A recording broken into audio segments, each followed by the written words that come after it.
Hello and welcome to another episode of the B2B Leadership Podcast. My name is Nil Spinya, and today my guest is Arash Tadayon. Arash, welcome to the show. Thanks so much for having me. My pleasure. I'm looking forward to digging into all things leadership, but first, would you share with me and this audience your role that you're in today and the company that you work for? Absolutely, yeah. I'm the VP of Engineering at a company called Trainual. We are a software as a service company that works to help business owners and employees document essentially the playbook for the business. So this is everything from the policies and processes to the org chart, but essentially have a single source of truth for documenting the blueprint for the business. I completely align with having a single source of truth because I worked inside of a lot of organizations. I've consulted with lots of organizations, and the single source of truth always tends to be a little bit of a challenge. How do you approach this problem differently than perhaps, some people might be doing ad hoc or Google Docs or things? What's different about Trainual? Yeah, so we've created a platform that really brings all of the different components of the blueprint into one place. And then allows you to connect all of these different kind of disconnected experiences. So similar to you, when I was consulting, I'd jump into a lot of different companies where it's like, oh, I think we have a Google Doc for something like that. And then it would be searching through Google Drive for 15, 20 minutes and saying, okay, well, this is half baked. So we've created a platform that's hyper-focused on this problem space and that tackles it through many different lenses. So it really is centralized and focused on solving this problem versus a generalized tool that you can try to adapt. That's wonderful. And in every SaaS solution, the more specific the problem that you solve, the better. So I love that you nailed this one. Very cool. All right. So Arash, take us back in time and would love to hear a little bit about how you got into your first leadership position. Sure. Yeah. So I had always been interested in computer science and decided to pursue an undergraduate degree at ASU in computer science. And in that time, I got hooked on entrepreneurship. So I actually started my first company, came out of a project that a roommate and I had been just kind of tinkering on in the background. But what it was we created kind of a device for the operating room environment. We were hacking the Microsoft Kinect to see if we could create a gesture-based interface for electronic medical records. And created a prototype, an MVP for that, partnered up with Mayo Clinic on seeing if we could create kind of a true business and a product out of this, and ultimately ran that company into the ground. So the first time I was put in a position where I was kind of running things, but learned a ton from it, and took that experience. Oh, sorry, go ahead. Well, let's clarify what run into the ground really means, because there's a lot behind that, and this was going on for, I imagine, a number of years. So tell us a little bit about what led to that running it into the ground. Sure. Yeah. So, was very naive with respect to kind of the approach to this first company. Didn't really understand all of kind of what goes into managing money and understanding kind of the nuances of HIPAA and regulatory environments and whatnot as it's associated with the problem space that we were working in. And because of that, I think we very quickly realized we were in well beyond kind of our depths on being able to tackle it with the limited resources that we had, and was not in a position where I necessarily knew how to figure out the answers to some of the questions that I had. So it was a process of discovery, and ultimately, I think after a while, our attrition kind of gave up, and we decided to go a different direction with other projects. So. Okay, interesting end, but just the mere fact that you took this from a, roommate project to a full-fledged product, to a company, to partnering with Mayo Clinic, one of the most well-known brands in the world in the medical space. I mean, that's pretty phenomenal. I look at that and say, wow, that's pretty impressive, even though hearing that, you might have been out of your depths, as you said, but like just the progress that you made. What was it about that? What was it about what was going on that you and your roommate and partner on this, how did you get through those times? Because I know there's ups, downs, and sideways. What was it that pulled you through all the way to the end? Yeah, I think for us, an innate sense of curiosity, I think was the biggest thing that pulled us through this. So it was a time where, regardless of this project being viable or this company being viable or whatnot, we were super passionate about really being able to go through kind of the journey of discovery. And I think it was through that that we were able to pull through much of kind of the strife associated with starting a company. I've always been super interested in puzzles and problem solving and whatnot. So I viewed this as kind of another puzzle or challenge to try to go through and solve one piece at a time. And you get hyper focused on just the next small problem. And then you look back and over time, it's like, hey, I actually solved a series of a lot of small problems, which was a big problem. So I love how you phrased it as the journey of discovery. Like you're never going to know everything that needs to be done in front of you for the next, 3 months, even 1 year, 3 years, 5 years, whatever. But that journey of discovery and being innately curious. I mean, that's an incredible leadership skill, regardless of level, position, company, product. And that's what got you through. It's about those small little steps, not the big, gigantic milestones that sometimes we only focus on when we think about progress. Okay, so take us from, you ended that environment and ended that company. What was next? Yeah, so ended that company. And like I said, I learned a ton from it, not only about kind of the problem solving process and entrepreneurship, but around how to be an effective leader. Took kind of that skill set and decided to start my second company right when I started my doctoral work at ASU as well. And the second company was in the space of mobile apps. So this was another area that, again, innate curiosity. I was interested in learning more about how to create mobile apps. And I thought, what better way to learn than to dive in and throw myself off the deep end and create a company around it, a services company. So me and a group of 3 other friends got together, and we were all computer scientists, super interested in the space. And it was right during the boom of everyone felt like they needed an app for their business. So the timing lined up really well. We spent some time kind of learning on our side, and then dove in and started picking up some contract work and slowly scaled that up over the course of the next 6 years, actually. Wow, that's an incredible run. And again, starting from scratch, right? You didn't have apps. At one point they didn't exist, believe it or not. I remember that boom when it was literally there's an app for everything all of a sudden the next day. Like it was just poof, and you guys were behind some of that. That's really cool. So how did the journey of discovery formulate in this particular environment? It's different than the previous one. You were in the medical world working with Mayo. Now all of a sudden you're in a services company working with clients who wanted you to build apps. So what was the parallel between some of the skill sets that you brought from the first company to the second one?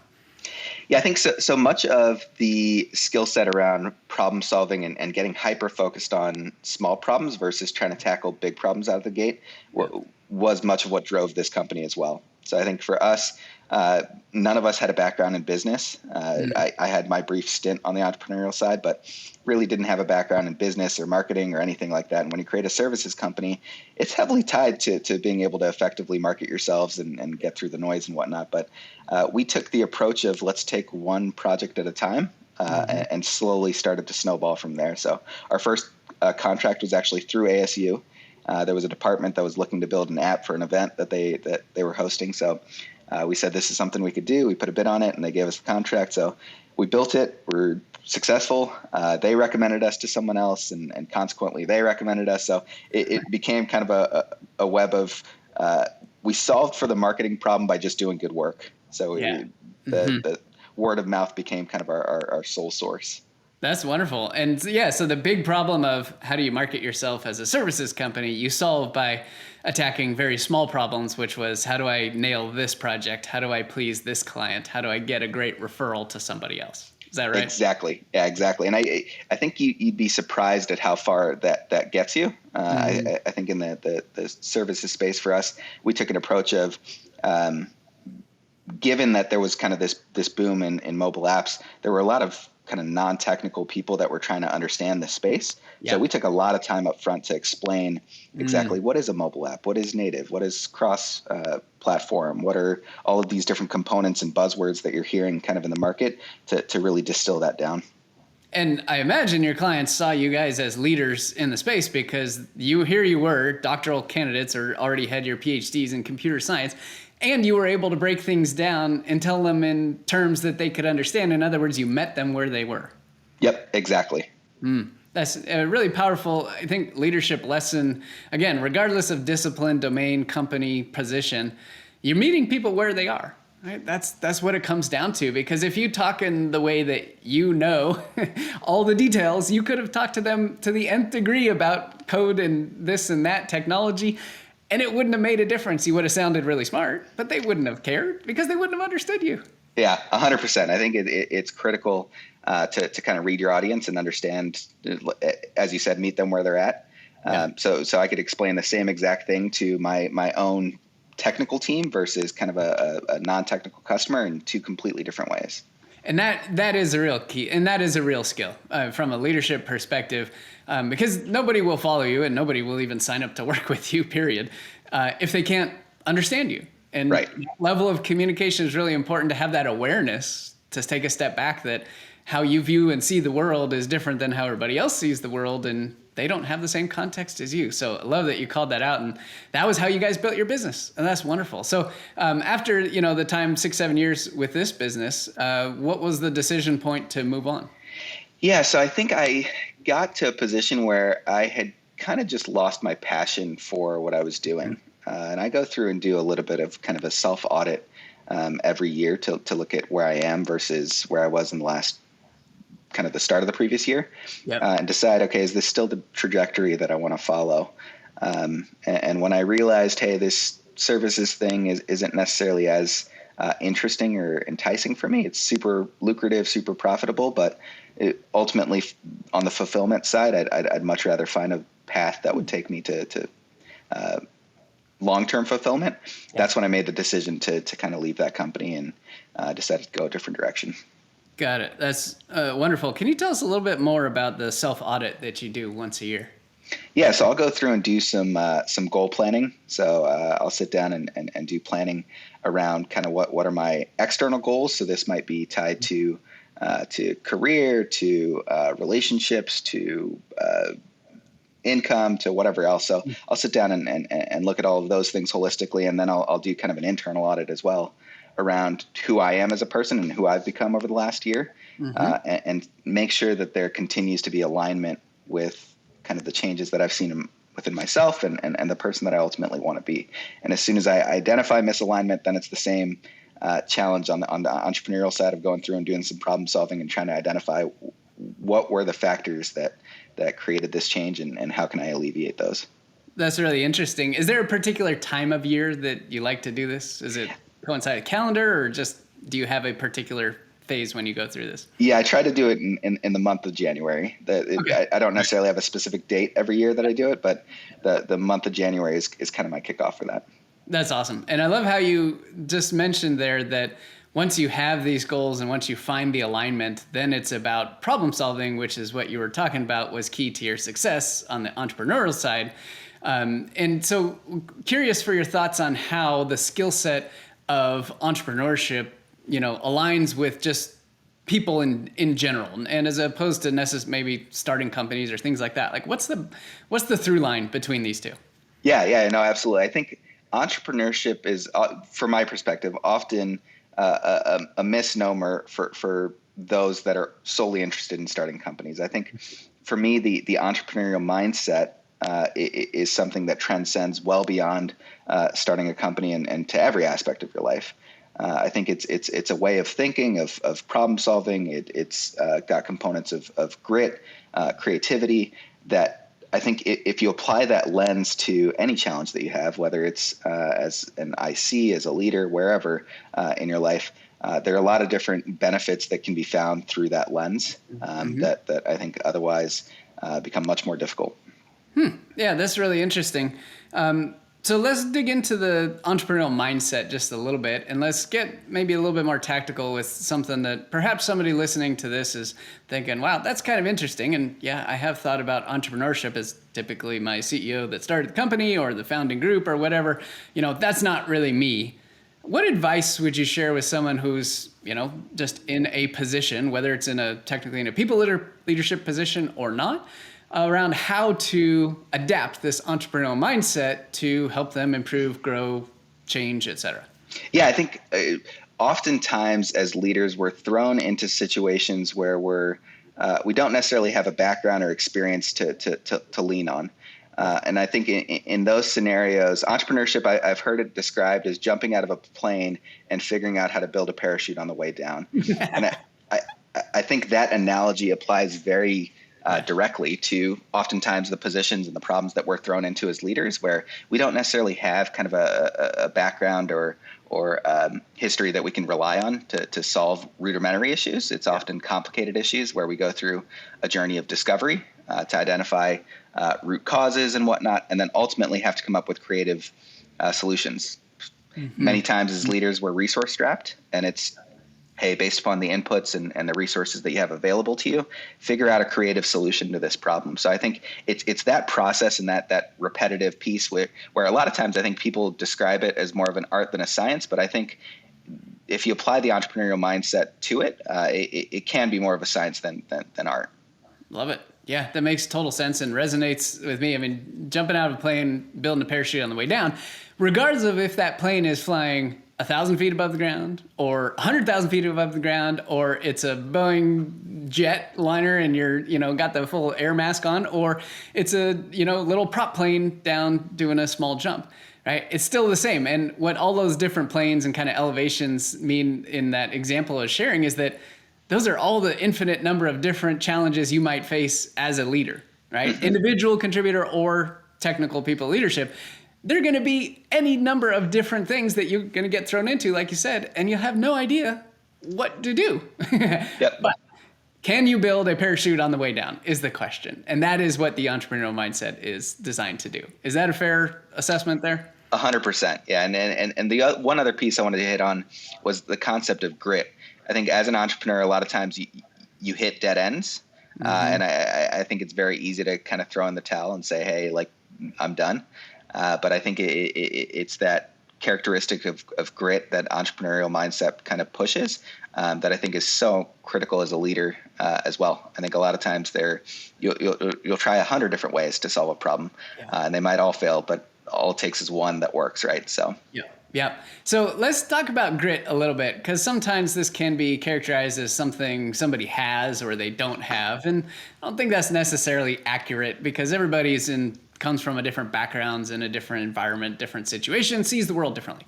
So how would one go about developing the concept of grit if this wasn't something that, they were just born with, or this wasn't just how they naturally thought as a result of their background and upbringing?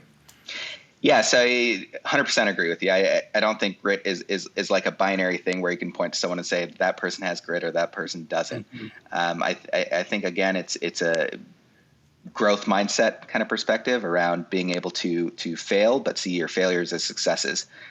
In, hey, I learned something new from that failure, and I'm going to take it and apply it and try again in a slightly different way. So I think it's having that positive lens around failure and being able to accept that as kind of a component of the process and grow through that. It's really fascinating how, as an industry in the B2B SaaS world, like fail often, fail fast, all that comes up all the time. Yet the reality is, inside of organizations all over the world, there is incredible fear around failing, and more particular, probably the actions like being fired as a result of failing. And what you just said there was really key on the mindset piece, because regardless of the aftermath and what happens, as a result of failing, it is you that controls how you feel about the failure. You can decide if this was a good thing, as you noted. Hey, I failed. This is what I learned. This is what I would do differently next time, and move on. Or you could think, well, I failed, and therefore my company is going to fire me, and now I feel terrible, right? Yeah. I'm very big on, as a leader, I think you need to create an environment where you celebrate failures. So not even just address or accept failures, but celebrate them, to sit down and talk through where you failed and what you learned from it. I used to run a little event. It's an expletive, but it mess up nights is what we call it. But we'd sit down and share kind of stories of major failures that we had in our lives, what we learned from it, and take a moment to kind of laugh at yourself and accept that, again, that is part of the process, and that has led to kind of where you're at now. That's wonderful. I love that you had a group, because sometimes celebrating failures is really more important with the group than it is just by yourself. Like, it's important to do yourself for sure, but it's more therapeutic and more cathartic in a group. And you also realize that you're not alone, right? Mm-hmm. There's other people that you're like, wow, I didn't know that.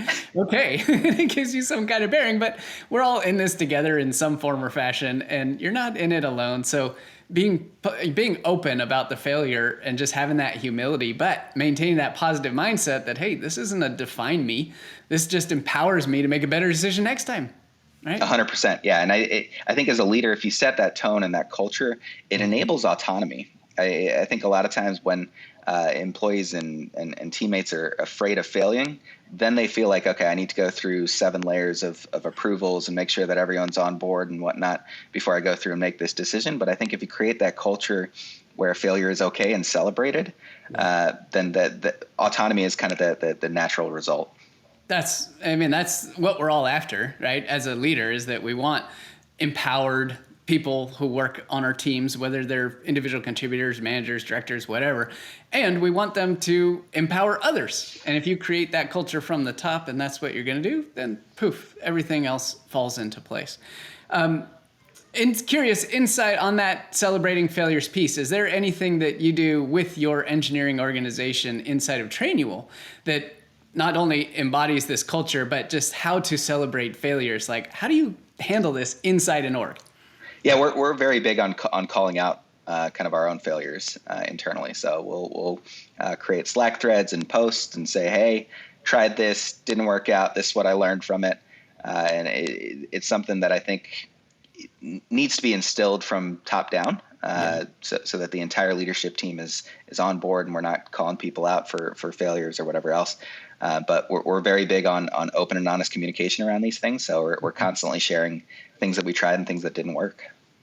Love that. And it's as simple as a Slack channel, which virtually, or a Teams channel, whatever platform your company happens to use.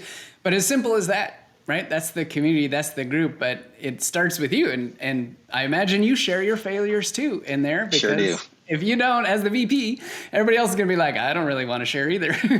Yeah, sure do. And I'm the first to take responsibility when something that I tried didn't work out, or if I tripped up or made a mistake. I think a lot of times it's when you try to create this false perception of infallibility that it creates that negative culture. So.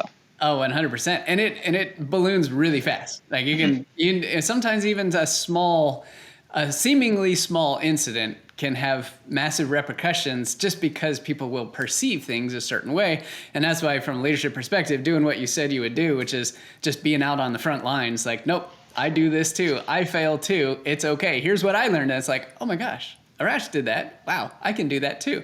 So that's wonderful. I love how you are bringing that into the culture, integrate it into the work of the team, and it just becomes part of who you are. Very cool. So question about the identifying the entrepreneurial mindset when you go through the interview process and are looking for people to join your organization, either at an individual contributor level or at a leadership level. How do you go about identifying that mindset? Sometimes it might be easy, sometimes it might be not. Sometimes it might be written all over the person's resume, and sometimes you might have to peel back some layers. So how do you go about identifying that before you decide to bring somebody on? It's a very good question. So on the engineering side, I think oftentimes as engineering leaders, we get hyper-focused or overemphasize the need for someone to have experience in our technical stack and the tools that we use and whatnot.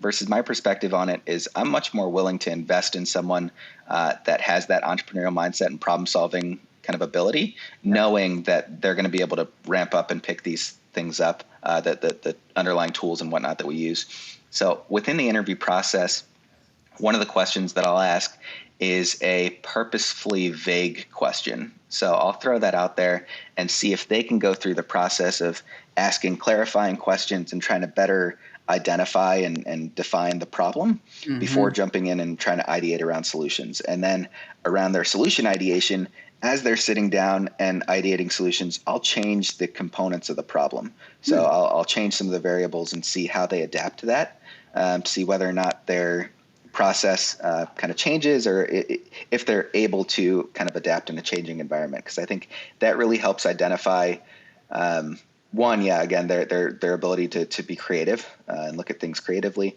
And two, I think a lot of times ego is another thing that I want to try to vet out within that process and see whether or not someone gets overly attached to kind of a solution and is like, no, well, this is the right way. This is the problem that I was given, versus being willing to say, okay, no, this is actually wrong given kind of these changes and whatnot. Love it.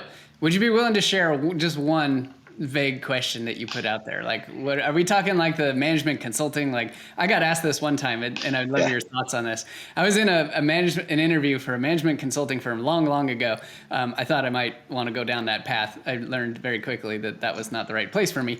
But the question that they asked in the interview, which I had no idea was coming, admittedly, I did not do the right prep, knowing that this was probably the situation which with every management consulting interview, was how many pennies are in the state of California? And I was like, excuse me, what? Come again? I failed that interview absolutely miserably, and not surprisingly did not get a call back. What is one example of just one of those broad, vague questions that you put out there first that you like to have people solve? Yeah, so mine aren't necessarily quite as broad or vague as that. Good, because that one literally was the other world compared to where I was at the time. Yeah, I try to focus it. So specifically for the software engineers, I'll focus in a little bit more on like what we call algorithms questions. So essentially, one of the questions might be, so you've got an array of numbers and one of the numbers is missing. What's the most efficient way of figuring out what number is missing in that set? And I'll look for them asking questions on, okay, is this positive whole numbers that are in this array? Is it sorted? Can I assume the size of the array? So there are all these kind of defining questions that we need asked up front as engineers before we can jump in and even start to ideate around a potential solution. Wow, that's really cool. And I love how you highlighted just the importance of clarifying the statement, clarifying the question and the situation before you ever get to the actual potential solution.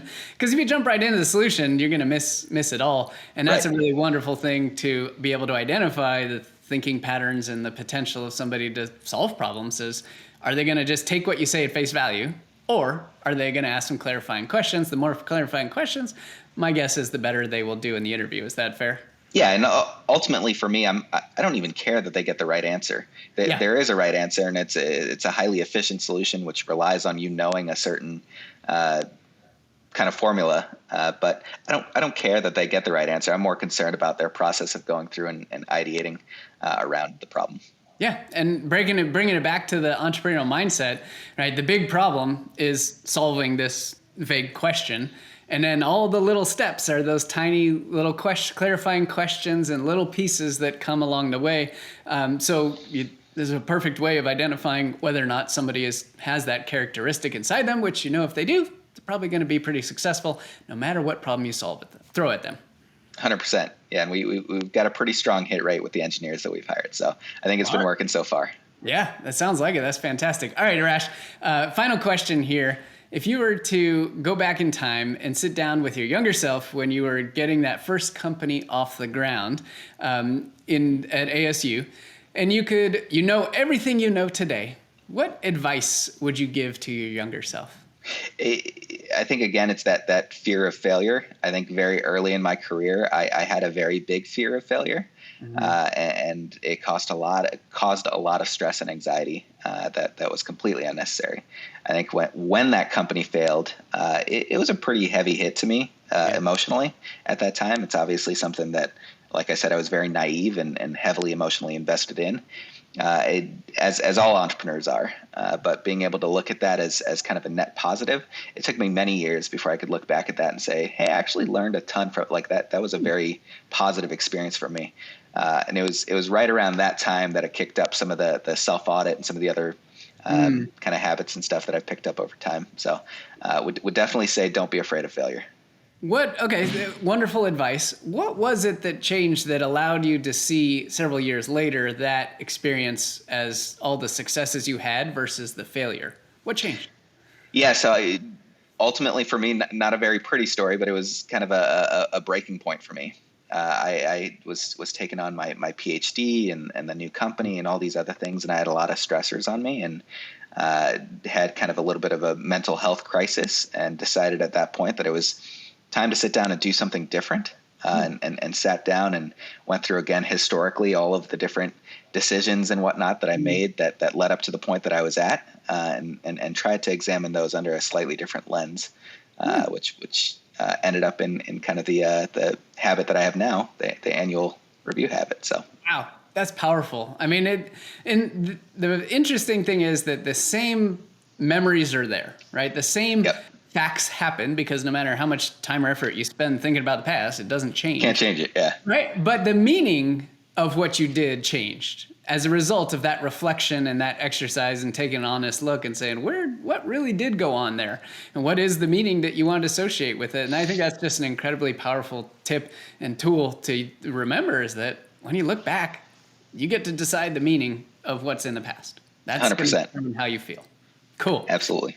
Well, Arash, it's been absolutely a pleasure to speak with you about leadership today, your journey, wonderful advice, the entrepreneurial mindset, and that it's not just for people starting companies. So thank you so much for sharing your time and expertise with us. Can't wait to hear about all the great things that you and the team at Trainual are going to do. Thank you so much. Thank you again for having me. My pleasure.